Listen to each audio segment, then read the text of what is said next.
America के सबसे ताकतवर और प्रतिष्ठित अखबार न्यूयॉर्क टाइम्स ने भारत की राजनीति को लेकर जो तस्वीर दुनिया के सामने रखी है वह उन दावों की पोल खोलती है जिनमें कहा जाता है कि आज भारत का डंका पूरी दुनिया में बज रहा है। पहली नजर में मोदी समर्थक यह कह सकते हैं कि देखिए, प्रधानमंत्री नरेंद्र मोदी और आरएसएस की तस्वीर अमेरिका के फ्रंट पेज पर छपी है, लेकिन असल खेल उस तस्वीर के पीछे लिखे शब्दों में छिपा है। न्यूयॉर्क टाइम्स की फ्रंट पेज हेडलाइन है, from shadows to power, how Hindu right has shaped India, यानी परछाइयों से सत्ता तक हिंदू दक्षिण पंथ ने भारत को कैसे आकार दिया। यह कोई तारीफ नहीं बल्कि भारत के लोकतंत्र, धर्मनिरपेक्षता और संस्थागत स्वतंत्रता पर सीधा सवाल है। अखबार साफ शब्दों में लिखता है कि किस तरह आरएसएस की विचारधारा धीरे धीरे सत्ता के केंद्र तक पहुंची और आज सरकार, अदालत, पुलिस, मीडिया और शिक्षा संस्थानों तक उसकी गहरी पैठ बन चुकी है।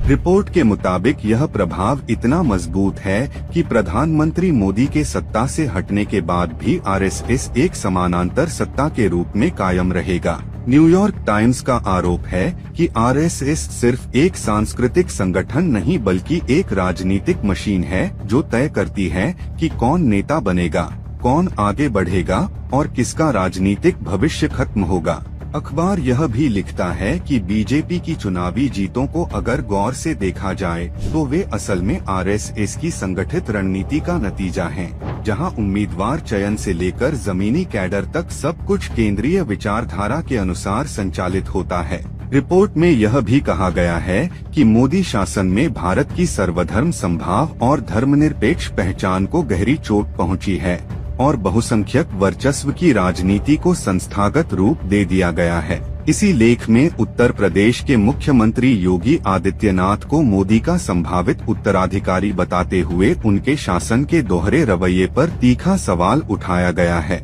न्यूयॉर्क टाइम्स लिखता है कि योगी बड़े हिंदू धार्मिक आयोजनों में खुले तौर पर सरकारी संसाधनों का इस्तेमाल करते हैं। हेलीकॉप्टर से कावड़ यात्रियों पर फूल बरसाए जाते हैं, लेकिन जब बात मुस्लिम धार्मिक गतिविधियों की आती है तो सख्ती, पाबंदियां और पुलिस कार्रवाई देखने को मिलती है।